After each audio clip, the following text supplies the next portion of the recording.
이재명 대표에 대한 체포동의안 가결로 국민의힘이 반사이익을 얻을 수 있을 거란 관측과 달리 이번 사태 후 오히려 국민의힘이 시험대 위에 오르게 됐다는 전망이 여권 내에서 잇따르고 있습니다. 국민의힘 유승민 전 의원은 오늘 YTN 라디오 인터뷰에서 대통령실과 여당 입장에서도 위기가 될 수 있는 상황이라고 말했습니다. 그래서 오히려 저는 이게 윤석열 대통령하고 국민의힘한테는 네. 굉장히 이제 위협적인 변화가 시작된 오히려요? 거다. 왜냐하면 어떻게 보면 주적이 사라졌어요 지금. 그동안은 민주당을 때리면 됐어요. 사법 리스크가 있는 당대표가 당대표 때문에 꼼짝 못하는 당이기 때문에. 그런데 이제부터는 뭐로 때릴 겁니까? 유 전 의원은 이런 측면에서 오히려 민주당도 기회가 될 수 있다며 분열하지 않고 새로운 리더십을 창출해낼 수 있으면 변화의 희망이 생기는 것이라고 말했습니다. 다만 이 대표와 민주당의 미래는 법원에 달려있다며 법원이 구속시키면 당대표를 물러날 수밖에 없을 것이고 만약 기각되면 민주당이 깨질 가능성이 훨씬 높을 것이라고 내다봤습니다.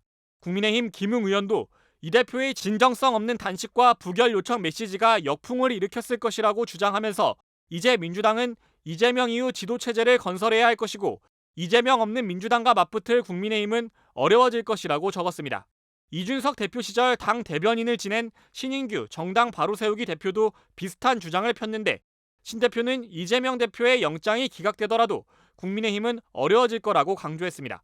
만약에 영장이 인용이 되면 어떻게 될까요? 이재명 대표가 들어가 빵에. 그럼 이재명 없는 총선을 치러야 돼요 지금 국민의힘은. 그러네. 굉장히 난처하죠. 굉장히 난처해요. 왜냐하면 최고위에서 매일 없다. 씹어야 되는데 씹을 대상이 없어. 영장 기각되면 어떻게 되죠?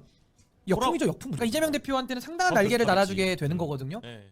국민의힘 지도부는 이 대표에 대한 체포동의안 가결은 국민의 준엄한 명령이 반영된 결과라며 민주당을 향해 당대표 사법 리스크에서 벗어나 국민의 품으로 돌아오라고 촉구했습니다.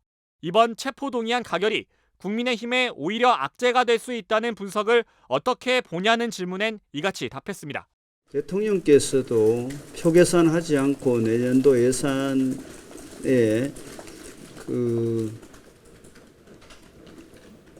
긴축 기조를 유지하시면서 또 각종 표가 될 만한 예산을 많이 줄였듯이 우리 당은 저는 그렇게 가야 된다고 생각합니다. 어떤 상황과 관련해서 이것이 선거에 유리하냐 불리하냐 작은 이익에 자꾸 연연해서는 안 된다고 생각합니다. 오로지 국민만 보고 정도를 가고 원칙을 지키고 그렇게 뚜벅뚜벅 가야 된다고 생각을 합니다.